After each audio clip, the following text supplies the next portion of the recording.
I'm going to spend some time this week on May 8th, 1949. As we'll see, it was a typical day in a typical post-war baseball season. I choose to dwell on this day for spiritual reasons. I want to start here, though, by highlighting something small from that day.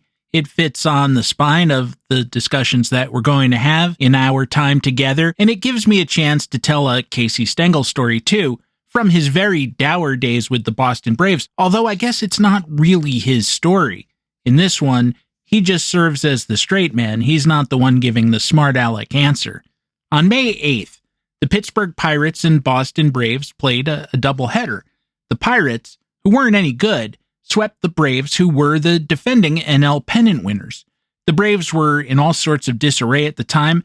Their manager, future Hall of Famer Billy Southworth, a very belated Hall of Famer, had lost the clubhouse, or at least some of his star players. He was drinking a lot, in part because, well, he had a problem, in part because, and we've discussed this before, there was some tragedy in his background. He had lost his son during World War II, and he would be sent home for his own good about 2/3 of the way through the season. As so often happens, a number of players took a step back from their pennant-winning levels in 1949, and so the Braves had a disappointing season.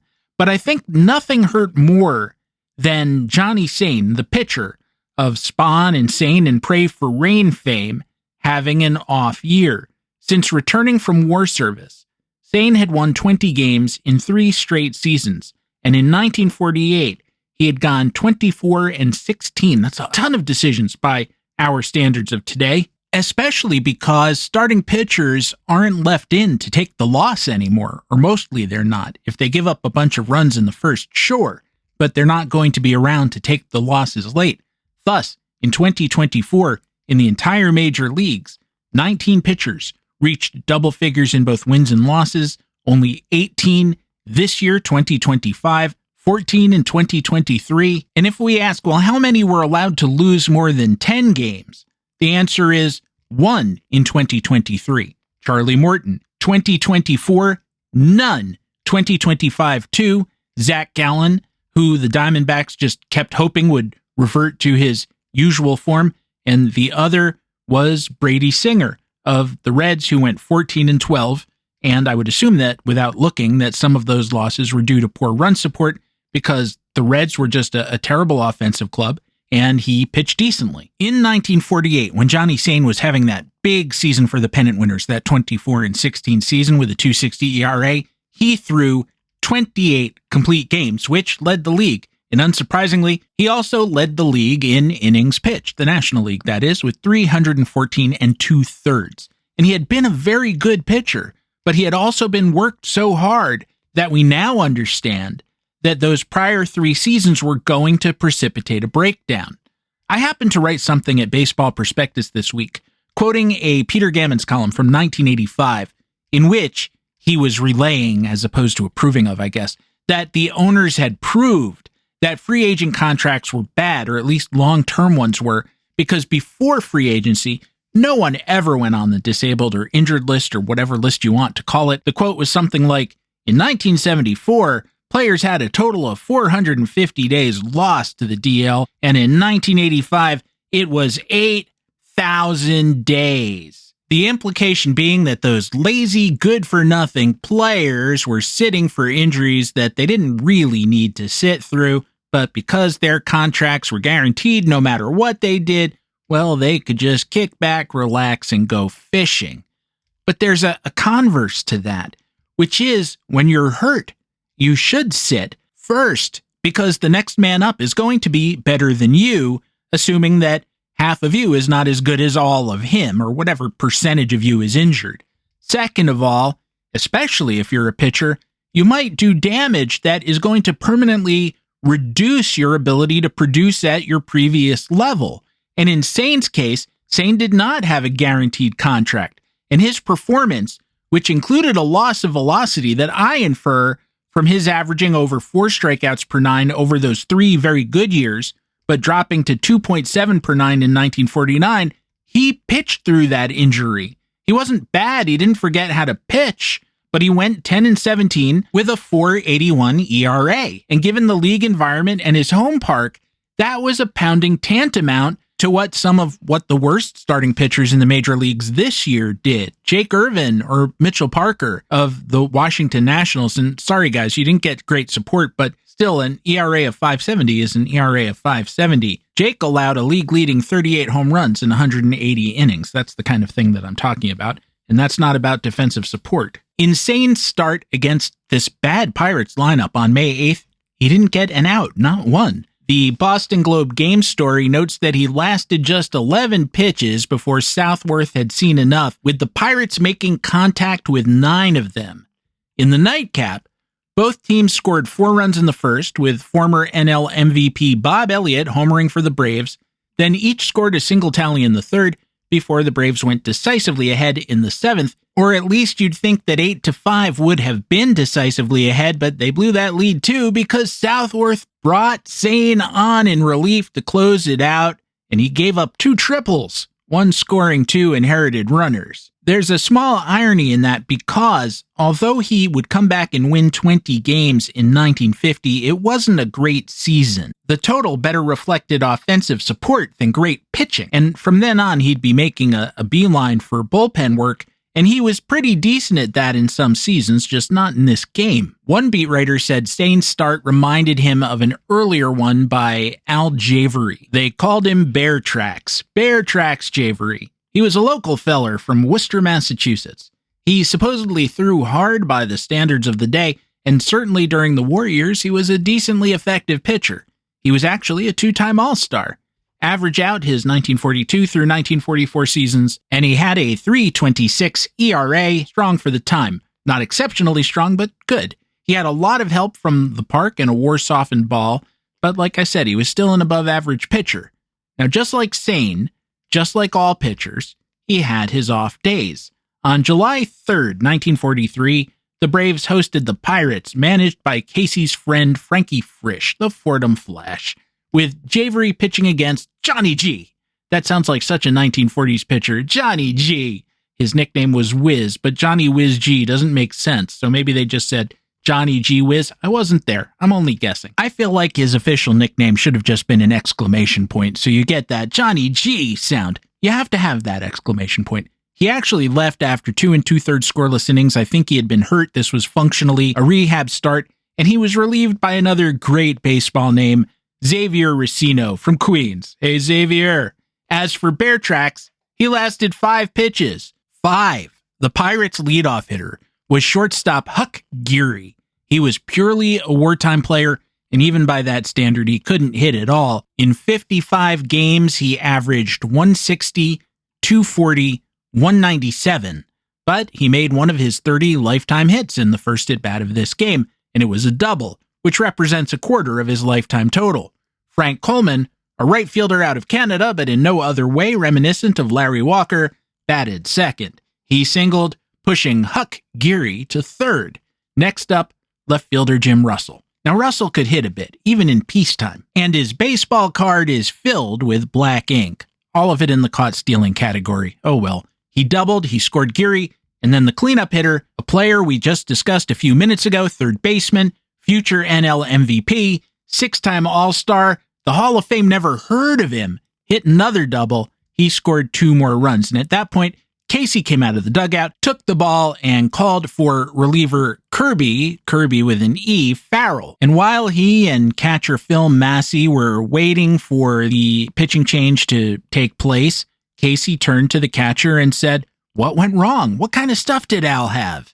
Massey replied, "How the hell should I know? I haven't caught a ball yet." Sometimes, even for otherwise competent people, nothing that we try on a given day will work. That's just the way the ball bounces into and through the infinite inning.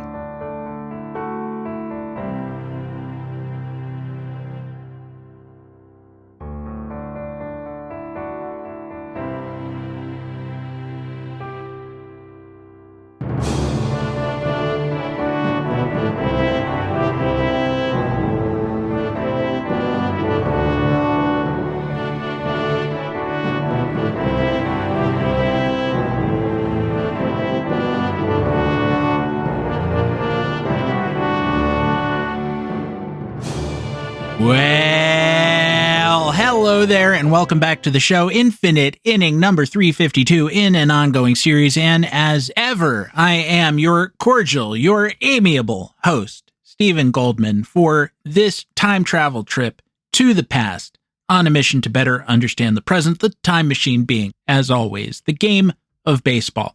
Although I must warn you this week, just to be kind about things, how could I be a cordial or amiable host were I not kind enough to issue this warning that the story in our second segment will have a lot of baseball in it, but it's going to get kind of far away from baseball and into a pretty nasty true crime story, which we will go over lightly. However, there are some details in it that are kind of upsetting. The story itself is kind of upsetting. And as always, my intention is not to indulge in anything like sensationalism, or to get off the very broad topic of this show, but as ever to dwell at the intersection of a certain set of American ideals and see how they cooperate or clash. That's the baseball part of things, and sometimes it's the cruelty too. I hope this episode finds you well and enjoying your weekend. It's been an eventful week. We finally had the elections of November 2025. Those results made me hopeful. But to borrow from Churchill, I don't know that we're at the beginning of the end, but perhaps the end of the beginning. And that's a better place than we were before Tuesday. And for times like these, I will take that. And yet, it would be foolish to relax one's guard, and so I choose not to. And I feel like that is part of the theme of the second act of the show, too. How to balance those two considerations. Momentary relief and necessary perpetual vigilance. You can't go through life saying, hey, we got the fire out. When's the next fire? Now? 5 minutes from now? As I alluded to earlier this week at Baseball Prospectus, my column began as a bit of a just for fun lark. Let's look back at some of Peter Gammon's old 1980s columns from 40 years ago when, and you've heard me remark upon this many times, each week or so, he would publish this huge sheet of rumors and just see with the benefit of hindsight, and sometimes with the benefit of what we would have known standing right there and then, how those deals turned out, or if they even happened at all. For example, early that offseason, this is after 1985, before 1986, the Expos vowed that they would trade Andre Dawson rather than lose him in free agency. Well, they didn't. And not only that, but the Yankees were telling Gammons, this is on December 1st of that year, that they had him wrapped up. No matter how exactly the Yankee trade for Andre Dawson is structured, the Yankees people believe that it will be made. Not only that, but they believe that if they get Dawson and right-handed pitcher Bill Gullickson, they are favorites to become the fifth straight AL East second-place finisher to win the following year.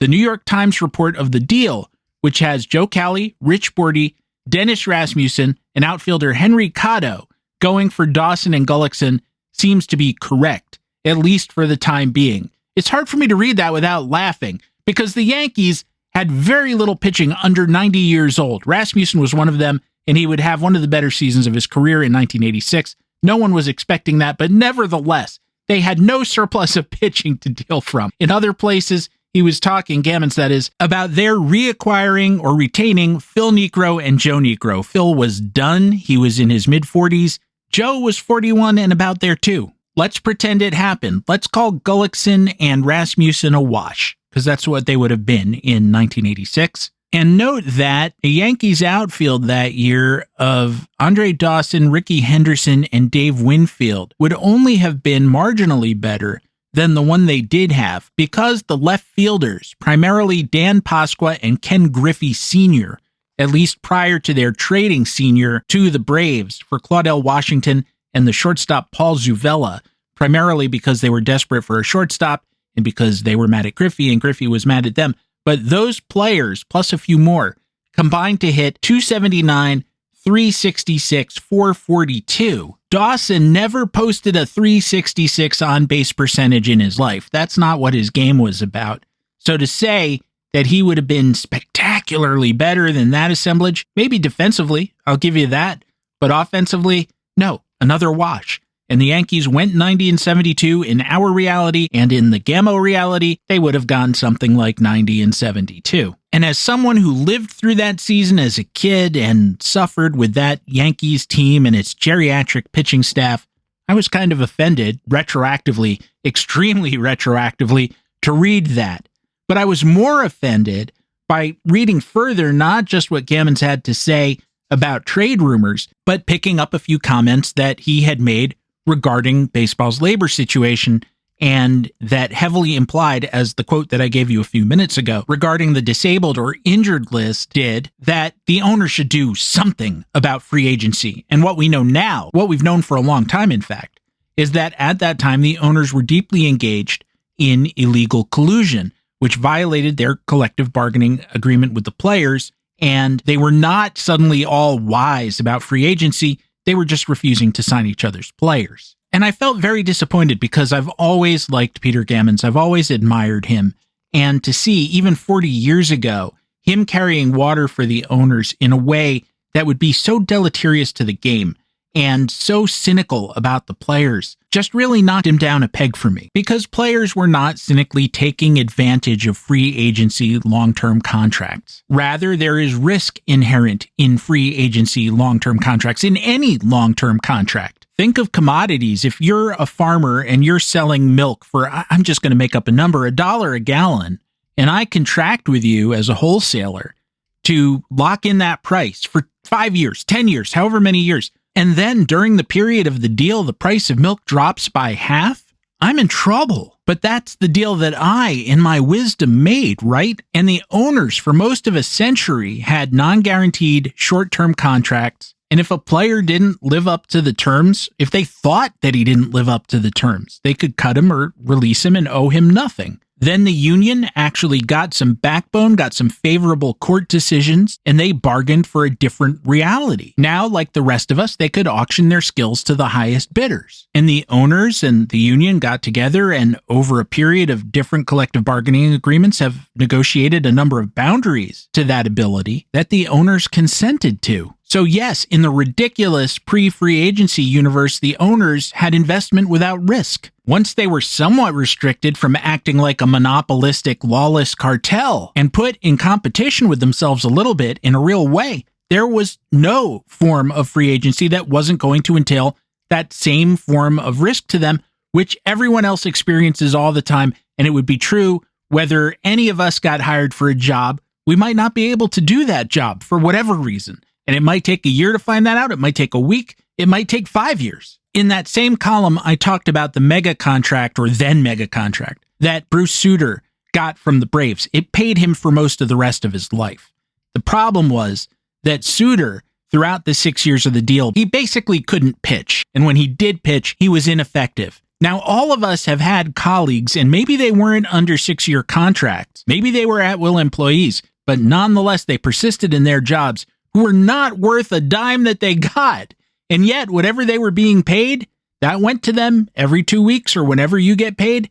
That went into their bank accounts. They got to spend it. They got to live on it. They got to save it. And every dime of the company's money was wasted. So I don't understand why then or now. And remember, back when Gammons was writing in 85, free agency was still within its first 10 years. But why should owners get to cry about a situation which is basically equivalent to the human situation? Garrett Cole needs shoulder surgery and is going to miss some time at work. You need shoulder surgery and you're going to miss some time at work. Well, I'll let you read the rest of it if you're so inclined to. I should note that we also, as always, had a reissue episode this week. I talked about teams that hit a ton of home runs and still lose, which is part of my master plan for the Colorado Rockies, not fixing them, but at least making them entertaining. Are you listening, Mr. DePodesta? And I really hope that when DePodesta has his introductory trade conference, someone asks him how his approximately 10 years with a dysfunctional Cleveland Browns team reflects his input, because there's some stuff in there that is a real indictment of whatever executive was responsible for it and his judgment, not to mention his ethics and morality. Finally, I have had some Afuera coffee. Dr. Rick Mooring, who is not just someone I made up, I don't think, shared a carton of the Theodore Roosevelt Conservation Partnership's Roosevelt Blend, which is packaged in partnership with Afuera. This single origin coffee for the all-day, everyday coffee drinker has notes of roasted almond, cocoa, coffee, and tobacco, with mild acidity and a smooth finish. Now, having tried it, I find that description to be accurate. It's a smooth cup of coffee, which is the way that I like it. I do not like fruity notes like strawberry in my coffee. They throw me off and just clash with my sensibilities. Berry flavors in coffee always taste like a note of rust to me, a strong note of rust, and it really ruins the cup. Now, I admit I was balked by tobacco too, because I imagine the odor of ashtrays. And here's the funny thing. You can kind of smell that note in the pot. Not kind of. You can smell that note in the pot when you take it off the burner. But in the cup, you don't taste it, except maybe for a tiny note of background bitterness that blends with the whole thing and possibly even added to my enjoyment of it. So there you go. An honest, ethically pure endorsement of Afuera coffee. Go to Afuera and use the code Infinite Inning to get 15% off and see if you agree with me. And yes, a tiny bit of that will trickle down to the show and help me keep the show going and drinking things like Afuera coffee, which is sourced from sustainable, certified Rainforest Alliance farms in Central and South America, primarily in El Salvador, and they've got volcanic soil, which who knew adds notes of tobacco to coffee. Who knew that volcanoes are smoking? Well, wait a minute. I guess they do, don't they? Tobacco notes. We're living the high life, folks. Volcano coffee, so round, so full, so fully packed. And now we return to this afternoon's broadcast of The Lone Ranger. Or more accurately, on the other side, we will have our second story of the show, which returns to a date I mentioned earlier, May 8th, 1949, and some things that happened on the baseball field and some darker things that happened off of it. Stay with me, okay? And we'll resume our conversation then.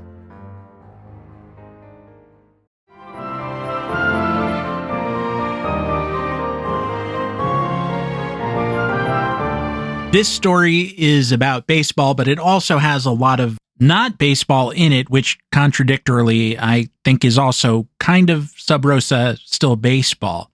I got here by accident. Sometimes when you're doing research, you can't help but be a tourist. And I was looking at a particular game, Yankees at Senators, July 1st, 1949, which the Yankees won with a 4-run top of the ninth inning. What was intriguing about that inning was that with the game on the line, Casey, yes, he was the manager there too, called on 3 consecutive pinch hitters, and all 3 delivered. I feel reasonably comfortable guessing that that was something like a one-time occurrence in baseball history, and I was hoping that someone said something cute or clever about it at the time. No such luck that I can see, at least so far, but I'm not done looking. As I was flipping through various newspapers in and around that time, I kept coming across a trial then going on and seeing pictures associated with it and some sensational sounding headlines, and I just decided to follow my curiosity and see what had happened. And most of what I'm about to say is just based on that newspaper reading, with a little bit coming from the one book that has been written about this story. It's called Flowers for Dana by Denise Tanaka, which is also based on the newspapers because the trial transcript seems to have been lost. And so reading the book was a bit circular, but I wanted to see if my understanding of this disturbing event was consistent with that of someone who had spent years looking at it. And I think it was. If you happen to be on Blue Sky during the World Series, and I'm talking about the social media alternative to what used to be called Twitter, but is now the Reichsministry of Propaganda, you are aware that a feed that is normally pretty dominated by politics and other esoterica really saw a takeover by baseball fans. There was just a lot of enthusiasm for this World Series, as also demonstrated by the high television viewership numbers. The Dodgers are bad for baseball, no one in baseball ever screamed. That's a different discussion. A few days ago, the management at Blue Sky commented, I think I have this right, that during Game 7, something like 3% of the total comments during that period were about the ball game. And that may not sound like much, but when you think about how many people are on there and just how much total noise there is, and I include myself in that noise, it's a high number. The thing I like about Blue Sky is that there are a lot of people I find politically sympathetic and vice versa. The The downside of that is that it brings out scolds and other people who are basically resistance grifters, who just post a lot of very basic, lowest common denominator stuff that's supposed to be red meat for lefties. And some of them are clearly bots, but others seem to be actual people who just have a very narrow, militant view of how we should be living life during this period if we're serious about changing the way that we're living. And so when you have a thread that's light or frivolous, it could be about movies or music or indeed sports, you sometimes get this irritating, or at least see, how can you talk about baseball at a time like this?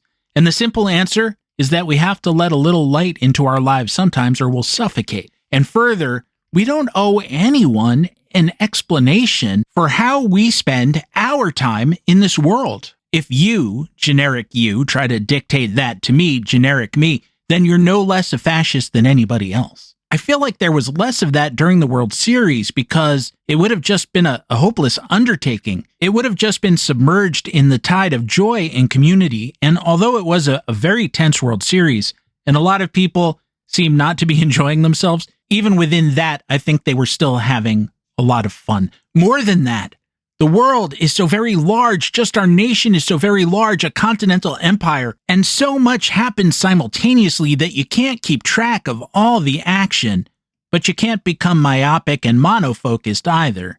And I feel like this day in 1949 demonstrates that. But it's also, I warn you, a sad story of a very random and inexplicable act of violence. The book of Matthew notes that he knows the fall of every sparrow. Rudyard Kipling later wrote, "He never wasted a leaf or a tree. Do you think he would squander souls?"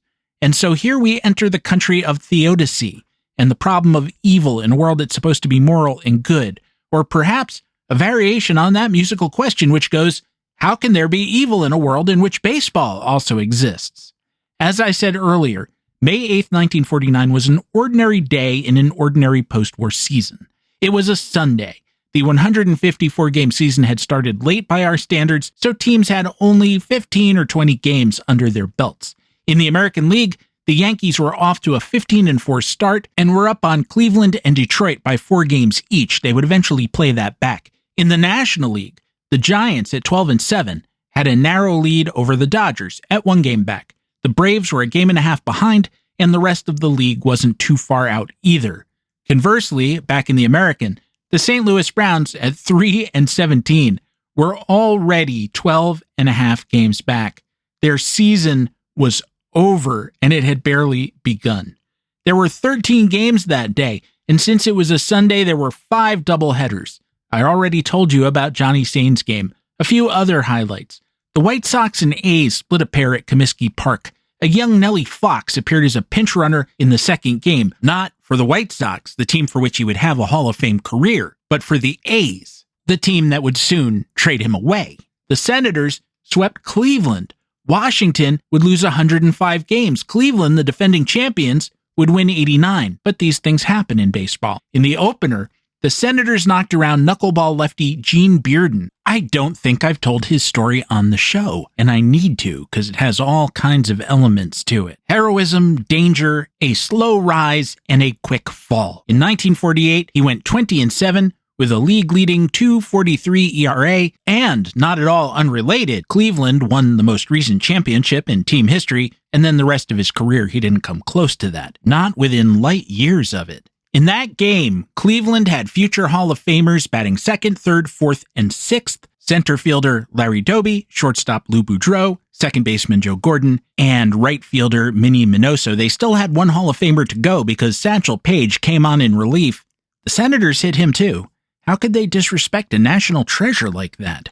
In the nightcap, Senators righty Sid Hudson, who would go 8-17 on the season, pitched a 4-hit shutout, backed by a home run from Sherry Robertson, a utility player who was on the roster through nepotism. He was a nephew of the owner. The Yankees, with wild but hard-throwing lefty Tommy Byrne on the mound, shut out the Tigers 12-0. Byrne walked only 4, which for him was a Greg Maddux game. The Tigers had brought an ace-level pitcher out for that one too, curveball specialist Virgil Trucks, but in keeping with one of the themes of this episode, sometimes great pitchers have bad days, sometimes bad pitchers have good days. Tommy Henrik went 4 for 4 in this one. Yogi Berra 3 for 5. Yogi needs no introduction, and maybe I've talked about Henrik enough that I don't have to go into him again either. Possibly, I've said this every time he's come up, but he fascinates me in that he had Hall of Fame hitting ability. Maybe low-key, but for real, he had it.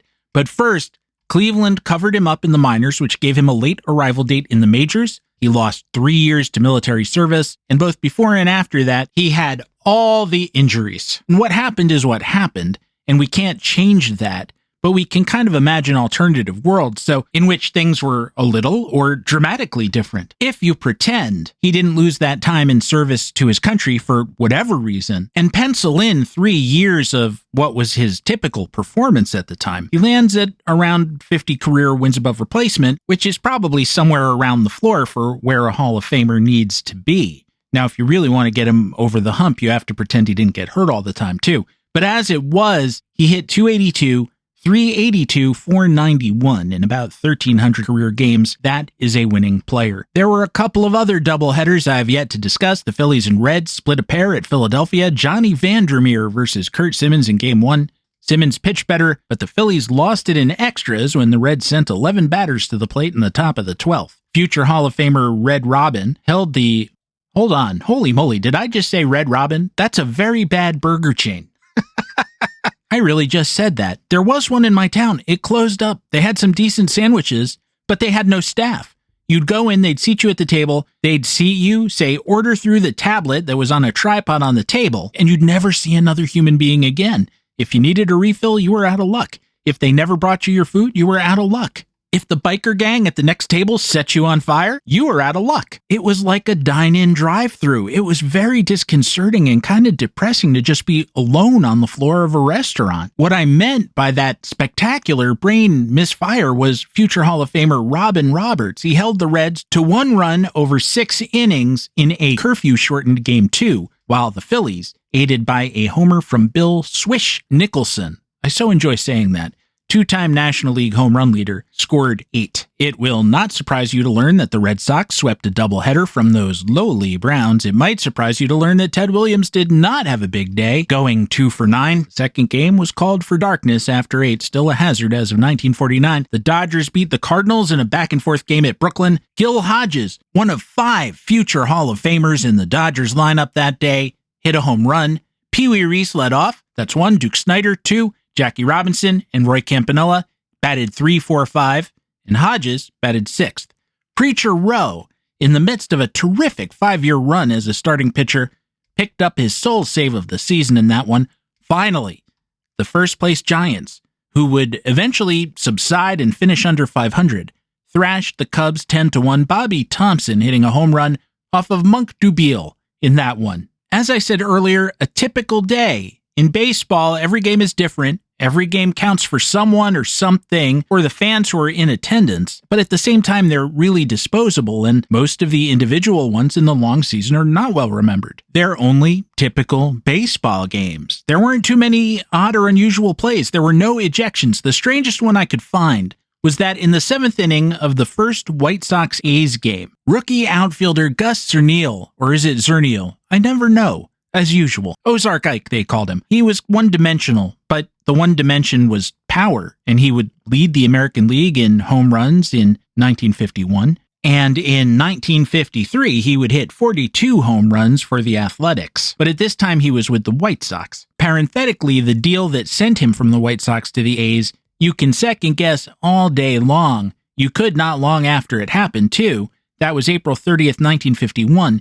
It was a 3-way deal that included the A's, the White Sox, and Cleveland, with Cleveland giving away Minnie Minoso to the White Sox and the White Sox sending Zernial to the A's. The reason that Zernial was with the White Sox to begin with, Cleveland had sold him there. You've probably lost track of where I was with all this, and practically so have I, but what it is that in the 7th inning of the first game, Zernial knocked a double the other way, or it might have been a foul ball, down the right field line with a man on, the man being Luke Appling. At that point, everyone in the park, including the umpires, lost the ball. Poof, just gone, vanished from sight, said one game story. No evidence that it had ever been there. The umpires gathered, debated for 5 minutes, shrugged, and called it a ground rule double, And who could really second guess them at that point? The biggest baseball news of the day, and it didn't get that much fanfare, happened off the field when the Veterans Committee announced it had elected 2 pitchers to the Hall of Fame, Three Finger Brown or Mordecai Brown or Minor Brown, whatever you want to call him, and Kid Nichols. Nichols, though older than Brown, was still around, though he was about to turn 80, but Brown had a more typical Hall of Fame story in that the committee had named him a little over a year after he left this planet. He never knew. At that time, and now, he was in a box under the ground in Terre Haute. I know that we can never have perfect timing with that sort of thing, but I just wish that Hall of Fame voters would be more sensitive to the mortality of people to who they are going to give the Ultimate Career Service Award. That's all it is. It doesn't matter more than that. If you think you can make somebody happy, if you think you can change someone's life, if you think you can glow them up in the eyes of the nation and more particularly their grandkids, please do that. I mentioned that Nellie Fox was a Hall of Famer a while back. Nellie Fox did not make it through the baseball writers' voting. He had 15 years on the ballot, but he was gone 5 years into that period. Now, that is not the voters' fault that he got cancer and sickened quickly and passed away at the age of 47. On the other hand, by the time he exited the ballot, he missed by something like 1 or 2 votes. He finished with 74 point something %. And I'm sure the complexion of the electorate had changed over those 15 years, but to the extent that some writers had hung around voting and voting and voting, and we know that happens, it would have been good if they had thought a little more carefully earlier, because if they were capable of figuring it out by 1985, they might have figured it out by 1973 as well. And that goes especially for the no one is a first ballot Hall of Famer guy. They all have to wait their turns, according to me. Those guys are the worst. Self-important sons of bitches, and I'll tell you why. Because never mind Nellie Fox getting cancer. We've been very fortunate that no one in that waiting period has stepped off the curb at the same time that a drunk driver was coming around the corner. And certainly, I can name you at least one Hall of Famer that happened to, Mel Ott, who died in a head-on crash with a drunk driver long after, fortunately, he had been enshrined in the Hall of Fame and got to enjoy the thing. You never know when bad luck will show itself, and you never know when someone will give you just a little push. The worst possible push. One that is simultaneously so ill-intentioned and so inexplicable, but then that's the next story that I want to tell as part of this discussion. Something else that happened on May 8th, 1949. Something much darker than a misplaced line drive. And so I'm going to pause for a break here just to give anyone who wants to hop off a chance, or if you have kids in the car, for you to reach your destination, the drop-off point, whether it's at school or Aunt Sally's, and then you can turn me back on, so to speak, and listen to the rest of the episode without worrying that anyone's going to hear anything that will be unnecessarily troubling and tough to explain. Except for you, I'm sorry to say, and except for me. Let's get through it together, okay?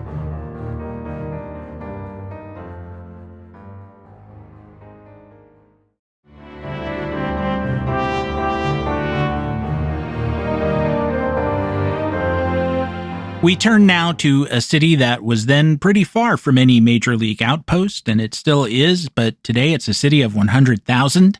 It sits in the southwestern part of the state of Virginia. It is called Roanoke. I personally have never been there. I'm pretty sure I've done area radio multiple times, so folks around town might have heard my voice at some point, but they've never seen me, and I've never seen them. I have passed by on Interstate 81 on my way to Mississippi a number of times. I probably will again. It looks like they have a high-quality art museum on the premises, and that intrigues me, so perhaps next time I'll make time to stop. That Sunday, May the 8th, while all this baseball was going on, 2 16-year-old students at the local high school had an unscheduled encounter in the Christ Episcopal Church parish house, but only one of them walked out. The one who didn't was a 16-year-old girl named Dana Marie Weaver. She lay alone there for most of a night and a morning, but when the janitor came in on Monday, he found her lying on the floor of the building's second-floor kitchen. She was lying in a pool of blood. There were bruises on her legs and on her throat, and a bad gash on her head. Her skirt and slip were pulled up, which would figure in the way that both the police and the prosecutors viewed or approached things, as they both tried to catch the perpetrator and then, once they did, to ask that that person be subjected to the death penalty. Specifically, and we'll return to this in a moment, postmortem examination showed that Dana had not been sexually assaulted, but that was not an aspect that the prosecutors ever let go of. And I don't know whether they were right or wrong about that. The examination also showed that the severe blow to her head had not been what killed her, but rather the bruises on her neck indicated she had been strangled for at least 5 minutes. But beyond that, there weren't a whole lot of clues. The kitchen had been wrecked around her, there was broken glass and chairs knocked over, but in an era before cameras were omnipresent, there was just no evidence of who had been there. Well, except for one thing. All the fingernails on Dana's left hand were broken, and there was blood and skin under them. But whose? As you would expect, the police worked backwards and figured out how she had gotten to that place at that time. On both Saturday and Sunday, Dana had spent time on what sounds like a group date with 3 students from Virginia Tech. She and whichever of the 3 boys she was seeing shared a car with 2 other couples. On Sunday, their afternoon outing wrapped up at about 6 p.m., and she asked to be dropped off not at home but at the church. She seems to have thought that there was going to be some kind of youth meeting, and there had been, but they had left, gone off on some kind of picnic. That was a scheduled thing, but somehow she hadn't known that. Everyone she had been with, the 3 fellas, they had a solid alibi. Even the janitor who, being black, sadly fell under automatic suspicion. He had been far out of town at the estimated time of death. The police, who admitted they were grasping at straws, said they were looking for a prowler with a raw gash on his face. But they had no luck finding him in the immediate hours after Dana's body was found because there wasn't any such person. Rather than tease this out and be coy, I'm just going to tell you what had really happened. A boy named Lee Scott, called Buddy, was in the parish house when Dana arrived. He was also 16 and a student at her high school. He had glasses and a flat-top haircut. He was perhaps something of a jock. He was in the Boy Scouts, taught swimming at the YMCA, was also a lifeguard, had been elected his homeroom president. He sang bass in the church and school choir, and he had been given a pin for never missing a Sunday service at church. His grades were even good. In the years to come, his folks and friends would continually emphasize what an accomplished, upright, and very normal child he was. But that's what makes this story so strange and hard to live with. Everything about it is wrong and unfair, of course, particularly to the victim. Conversely, I think that the murderer got a more than fair deal. And yet he so thoroughly destroyed another human being in an instant, and himself as well, that it's hard to believe that we could go wrong so suddenly and with so little provocation. But let me tell the story. That Sunday afternoon, he had gone to the parish house to play ping pong with his best friend. Said friend never showed, but Buddy was still waiting around when Dana came in. They knew each other purely from passing in the hallways. They weren't friends, they hadn't dated, they hadn't arranged any kind of assignation. I'm not sure if this next bit is from his trial testimony or just supposition, but perhaps he said, "Hey, Dana, as long as you're here, you want to play some table tennis? That's why I came here." And she said, "Sure." So they went to get the paddles and the balls, but they couldn't find the equipment. And as part of that hunt, they ended up in the kitchen, where they opened up the fridge and each helped themselves to a glass bottle of Dr. Pepper. Now we come to the part of the story that makes me think that maybe sex was somehow part of this story, even if it wasn't in the way that they were thinking about at the time. It also, in a very strange and oblique way, makes sports a part of this story. The dark, corrupting part of sports that arises when people say sports is not for fun, sports is for being tribal. They stood in the kitchen drinking their sodas and talking. The subject turned to a boy that Dana had dated and then broken up with, the school wrestling champ, a fellow named Jimmy. Buddy supposedly idolized Jimmy. I guess the breakup was not amicable because Dana started bad-mouthing Jimmy. And when she said that he was an overrated wrestler and had won the state championship purely due to luck, Buddy hit her in the head with his glass bottle of Dr. Pepper. He said He had just gotten really, really angry all of a sudden, and the rest he didn't really remember. The two struggled. Dana put a long, easily visible gash on Buddy's right cheek with her nails. You can see it in his arrest photos. He might have kicked her in the legs. She might have kicked at him, and that's why her skirts had ridden up, as they were long and restrictive, and she would have needed to get them out of the way or kind of kick past them. At some point, Buddy said, he got his hands around her throat, just wanting to fight her off, but when he let go, she was no longer alive. For an amnesiac in some sort of blackout state, he had a lot of presence of mind in that moment. He left, and when he did, he took 2 items with him: the glass soda bottle he had hit Dana with, and a cloth bag. The cloth bag is the part of this story, besides all of it, that really bothers me given Buddy's later defense. The parish house kitchen had an old-style coffee urn. Before coffee makers had disposable filters or metal mesh baskets that you could clean out and reuse, you lined them with a cotton bag. Why did he take that? Because there was blood on it. Why was there blood on the bag? Because he probably used it to strangle Dana. Put a pin in that. Buddy took off, out the back, by the way, for his best friend's house, the one who had stood him up for ping pong. He was bleeding from the scratches that she had inflicted upon him, and his clothes were soaked in blood. So he decided not to knock, because that would have been a lot to explain. Instead, he stashed the evidence under one of his friend's hedges and went home. He got past his parents somehow. He undressed, stashed his bloody clothes in the back of his closet, and he went to sleep. The next morning, he went to school, just like always. And that afternoon, he went to teach swimming, just like always. Anyone who asked about the gash on his face, including his folks, he said he had gotten it scratching at pimples or from poison oak or something implausible like that. If you see the pictures, it wasn't that sort of scratch. It was a curving line raked down his cheek. On Tuesday, Dana's body having by then been discovered and the cops having started questioning kids and teachers at the school, the principal announced that the school would be collecting money to buy flowers for Dana's funeral. As homeroom president, Buddy collected the money. According to the book I mentioned earlier, Flowers for Dana, the gashes and scrapes were still severe enough to be noticeable, and one student remarked, apparently jokingly, that given the description of who the cops were after, Buddy might be the killer. "Yeah, I killed her. Call the police," he replied. At some point later that day, a female student did give the police a tip about Buddy. And I don't know that she had any special knowledge. I don't think she did, because no one did. I think she just looked at his face and put 2 and 2 together. The police arrested him right there at the school. He was interrogated for hours and hours, seemingly without a lawyer present. His father, just not believing that his straight arrow kid could have done this thing, allowed the police to search his room.